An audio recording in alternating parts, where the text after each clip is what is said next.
few years after Ronald Reagan's presidency. The document was created to reflect on the accomplishments of the administration, and the title of the document was given Promises Made and Promises Kept. And ever since that moment, as far as I know, and those of you that are better historians than I am, especially of presidents, ever since that time,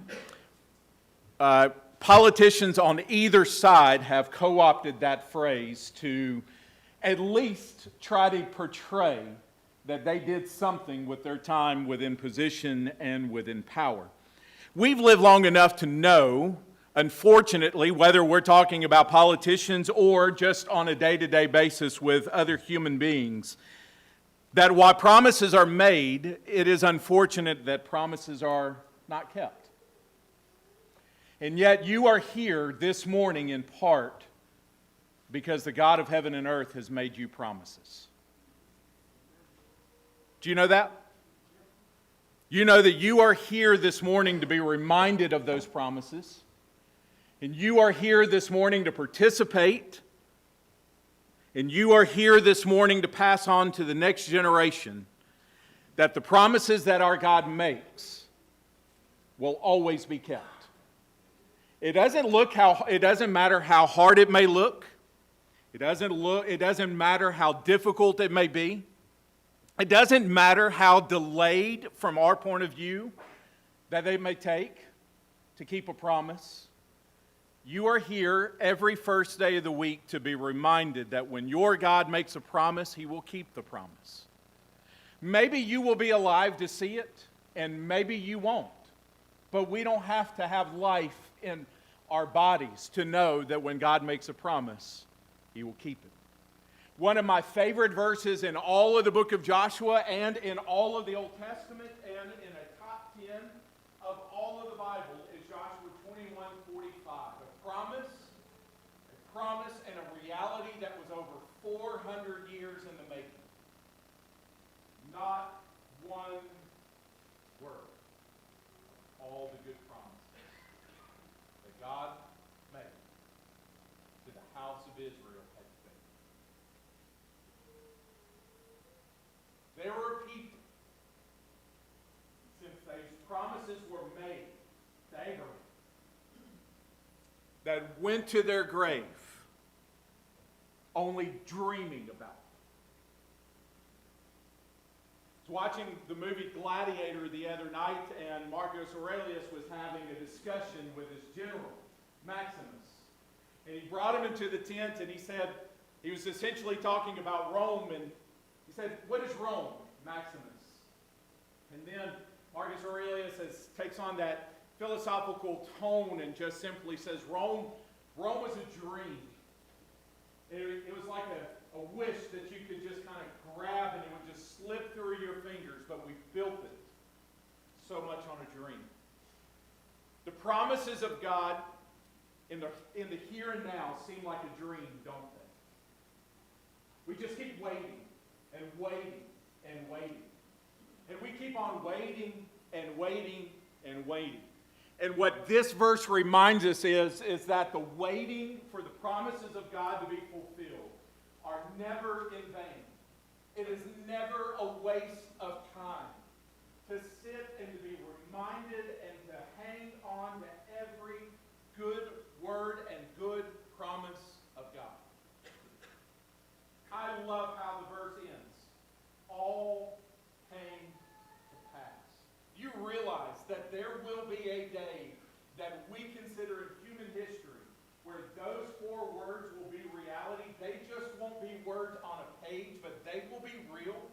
That every single promise that God has made to us as followers and believers of His and disciples of His Son, we will praise Him in the halls of heaven because all came to pass. As we close out this book of Joshua, and as we have talked about unlocking the promise that God has made for us, the promise of the here and now and the promise of the future, this last statement I want to give you as we close out this series and as we close out this book for the time being, to unlock the promise and to possess the promise, we must believe that when God makes a promise, He will not be denied in fulfilling that promise. God will not be denied. For 6 days, you have been bombarded, and your family have been bombarded, and this church has been bombarded with, I wonder if, when God said this, will it happen? And you look, and you're working, and your sleeves are rolled up, and you're doing all sorts of things for yourself, for your family, for the faith, for this congregation. It looks like everywhere we turn, we're constantly hitting a roadblock. Seems like an obstacle's here and an obstacle's there. And just because we face difficulties and challenges doesn't mean that God faces them. God is relentless in fulfilling His promise to you and to this congregation. Whatever God has promised for us and whatever God has planned for us, it's going to happen. Whatever it is. And I don't know what it is. I don't need to know what it is. Because I know God. And I know what God has said God will do. This verse confirms that. This was a statement that everybody was waiting for over 400 years. So I want to talk to you about a specific promise that God has made. A specific promise that is not rooted in 25 years from now, 50 years from now, 100 years from now, 1,000 years from now. It is a promise that is only circled on God's calendar. You won't find it on your calendar. You won't find it on the notes page of your iPhone. You will not be woken up to it by way of reminder through your Google email. It is nowhere to be found on any human calendar whatsoever. The only way you can see this promise, and the only way I can see this promise, is by faith. It's a promise that God has made that has absolutely nothing to do with this realm of existence. It has everything to do with what you cannot hear, what you cannot see, what you cannot touch, what you cannot taste, what you cannot hold in your hands. It is a promise that we hope that those who have passed from this life to the next are on the cusp of inheriting. But we don't know because we're not going to speak for them. It is a promise that when you're in the hospital room and when you're in the funeral home and when you're awake in the middle of the night and you hear the clock ticking and you're bombarded with so many challenges and obstacles, it's a promise that you've got circled, I hope, in your Bible. It's a promise. It's a promise that I hope, I'm going to say right here since our mic is not working. I got my thumbs up, so we'll stay right here. It's a promise that isn't going to fail. But church, the only way you're going to see it and I'm going to see it is if you actually see it by faith. I'd like for us to talk about heaven this morning. I don't want to talk about a piece of property that has a few bushes and a few trees. I don't want to talk about a car of metal and plastic and rubber. I don't want to talk about a degree that is on a piece of paper. I don't want to talk about our dream vacations. I don't want to talk about any of the things that have in reference to the realm of this life. Because what God has planned for us is so much bigger, so much better, and so much sweeter. So the text says in Joshua 21 and verse 43 that thus the Lord gave to Israel all the land that He swore to give to their fathers. And they took possession of it. And they settled there. I'd encourage you at some point in time today that you just sit with this verse. Just sit with it. What God said to Joshua He would do in Joshua chapter 1, in Joshua 21 He did.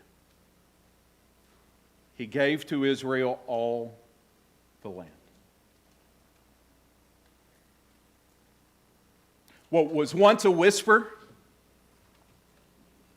in the darkest parts of a house in Egypt is now real. What was once a wish in the hardest parts of a desert was now real. What was once something that said, do you remember when Granddaddy said? Do you remember when Grandmama said? Do you remember when Daddy said? Do you remember when Mama said? Oh, I wonder if they said, I wish Mama were here alive to see this moment. I wonder if there were any tribes within Israel at this moment that said, you know what I wish? I wish that God would bring everybody back to life for just one moment so that they could see this land. I wish that Abraham was here. I wish that Isaac was here. I wish that Jacob was here. I wish that Joseph was here. I wish that Moses was here. We are living only where Moses could see. I wonder if they had those kind of conversations. I wonder if they spoke about that as they gathered sticks for fire. I wonder if they spoke about it as they picked up bread and put into baskets as their stomachs rumbled. I wonder if they longed for this day, and then when the day finally came, that they did not take for granted that the Lord gave to Israel all the land that He swore. I have no idea if they did. I have no idea what's going in and happening in heaven other than everybody's worshiping the Creator as they should, praising the Lamb who was slain before the foundation of the world. But for just a few moments, I want your mind to not be on your job. I don't want it to be on school. I don't want it to be on vacation. I don't want it to be on the worry or the fear. I don't want it to be on all the things that we think are important.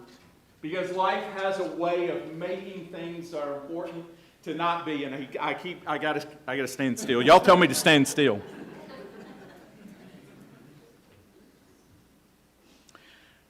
Quite simply, that we need to be like Abraham. We need to be like Isaac. We need to be like Jacob. We need to be like Rahab. We need to be like the men and women of Hebrews chapter 11. We need to see what God has planned for us right around the corner.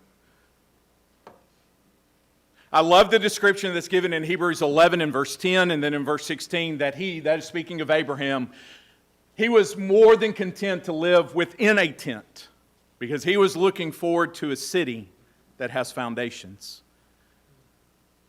And this is the phrase that I really want you to know about heaven for the moment, because this is what Scripture spoke to me this past week. I know we would look at Revelation and we would look at all of the things and how it's described, and there's a place for that. Just not this morning. I'll mention some of the things that are alluded to there nonetheless.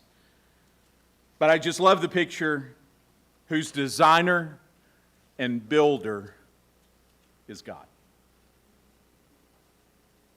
It was mentioned in our opening prayer how God has rolled up His sleeves and has gotten His hands dirty to prepare a place for those who love Him and follow Him. He didn't contract it out to somebody. He didn't get 4 or 5 bids to see who's going to give Him the best price. He doesn't have to go through regulations of a city or county or state. There is no red tape that He has to cut through. He's done it all Himself. He didn't ask for your help. He didn't ask for my help. He designed it. Every nut, every bolt, every piece that makes heaven, heaven. God is the one that picked it out. There are few of us in this room that have had that opportunity in this life to pick out your land and to build your home the way that you want it built. And even if you didn't, you've remodeled and you maybe have chosen your tile and you've chosen the color of your carpet if that's what you wanted to have, all the way to the curtains, to the paint on the wall, and the list goes on and on and on and on. It just amazes me that God told everybody in heaven that I'll take care of this.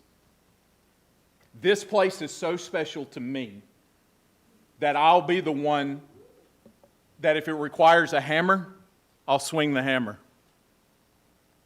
If it requires brick and mortar, then I'll be the one who puts the mortar and I'll be the one who lays the brick.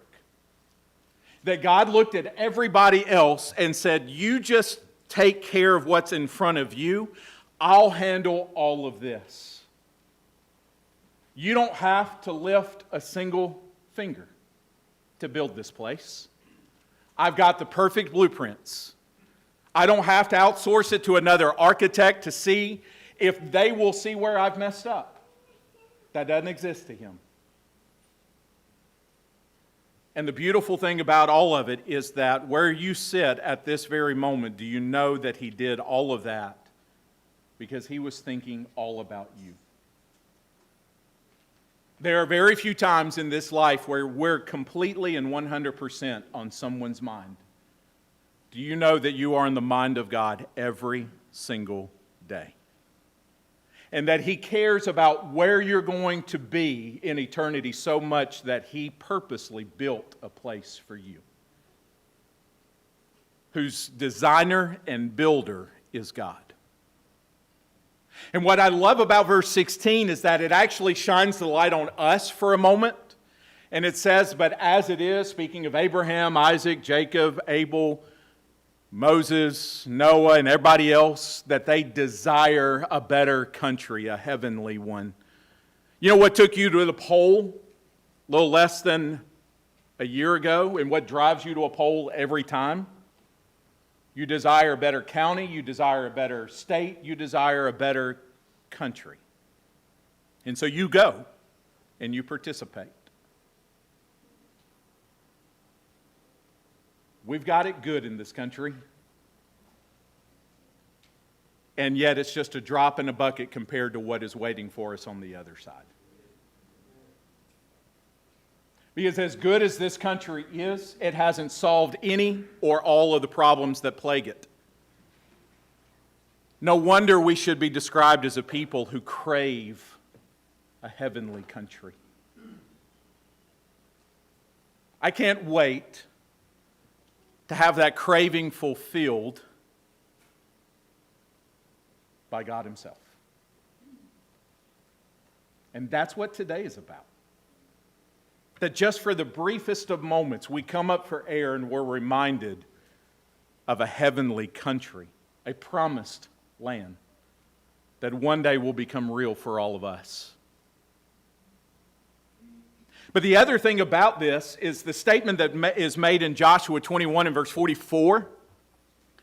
That's actually a remarkable statement at this particular time, and that the Lord gave them rest. Not only am I going to give you a land, but the Lord gave them rest on every side, just as he had sworn to their fathers. Not one of all of their enemies had withstood them, for the Lord had given all their enemies into their hands. And you know numerous times, and I hope you read through the book of Joshua, but if you didn't, the next time you go through it, Jebusites, Canaanites, Hivites, Gibeonites, people who had no problem deceiving them, people who had no problem taking up swords and spears and shields against them, people who had Israel on their mind, but they had the worst, not the best. They wanted to take them back into slavery, and they wanted to kill them, and they wanted to murder them, and God gave them rest on every single side. They went north, rest. They went south, rest. They went east, rest. They went west, rest. They went southwest. Every side they had rest. And yet, the Hebrew writer, when he looks back, will actually say in verse 9 that there actually remains a Sabbath rest for the people of God. I thought you gave rest on every side. And then we realize something, don't we?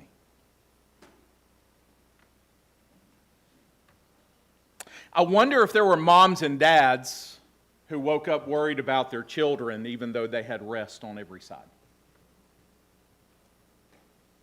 I wonder if there were moms and dads who wondered how they were going to make it by the end of the day, much less the end of the week, even though they had rest on every side. I wonder if there were people who woke up afraid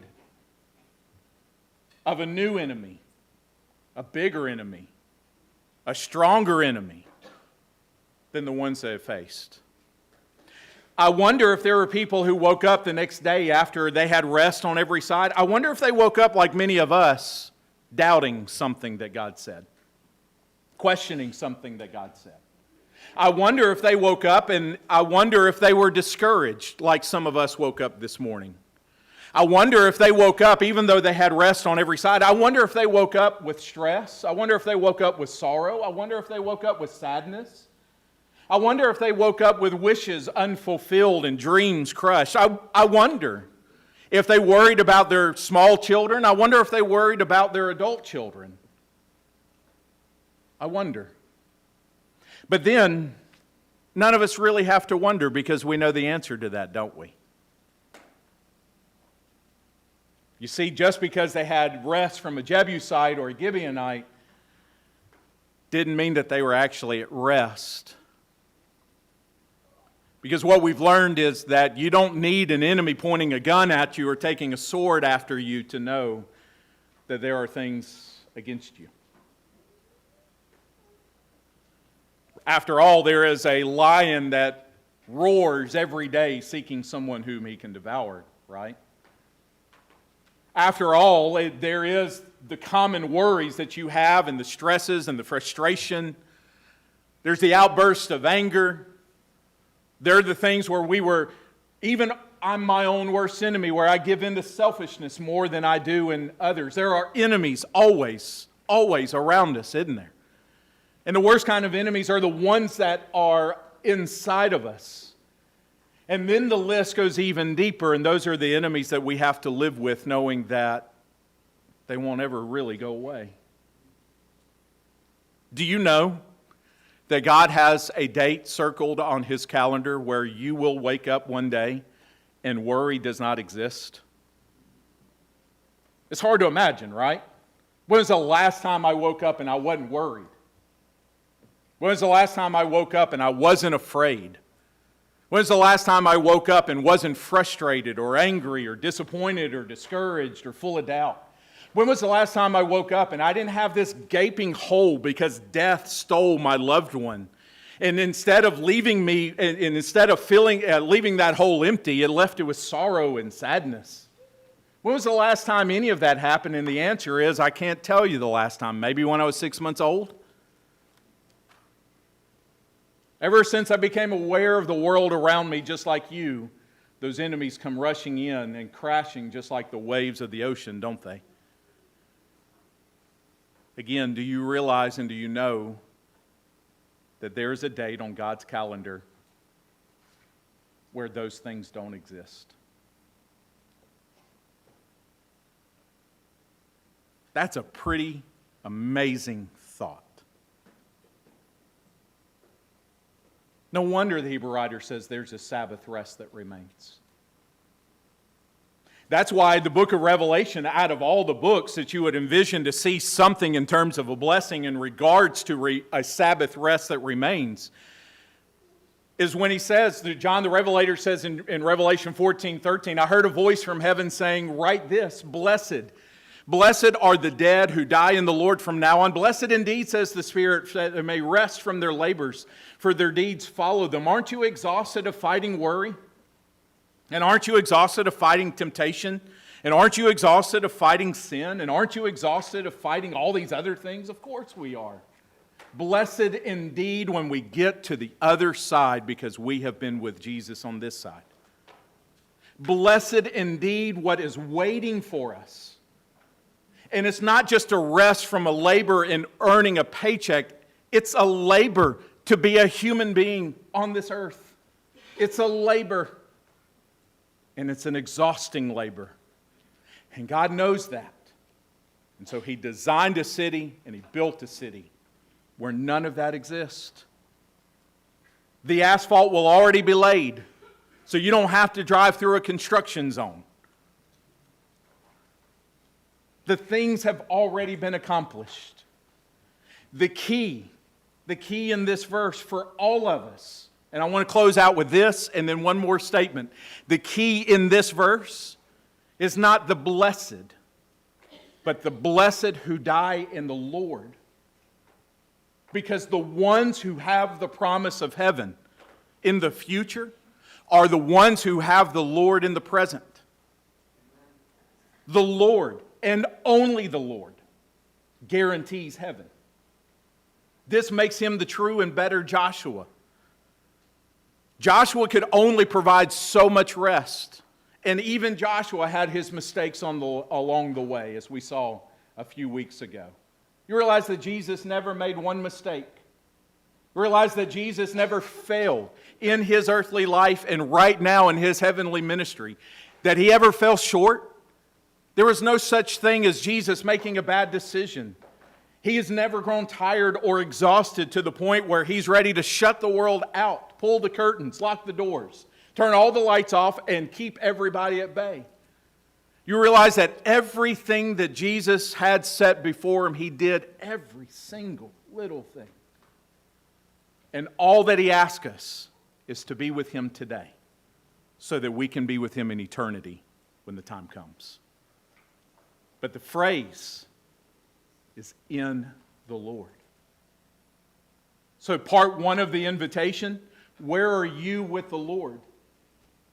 Are you with him today so that you can be with him whenever the time comes to pass from this life to the next? Have you noticed that when we are doing funerals now that we call them celebrations of life? You notice that? Everybody says it's worth celebrating. And it is. But the number one reason, and in true, the only reason to celebrate a death is because a person died in the Lord.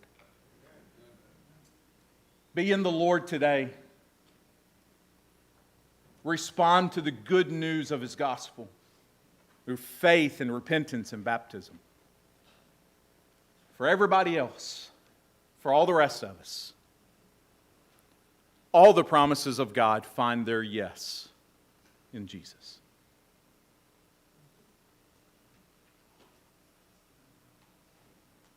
I ask you to sit with Joshua 21:45, and I hope you do it. I hope you'll sit with this one too. That all of the promises of God are not found in anything on this earth. They are found in one place, and that place is Jesus. As you've heard it said, I say to you again, everything you need, you will find in Jesus. If you need to come, why don't you as we stand and sing?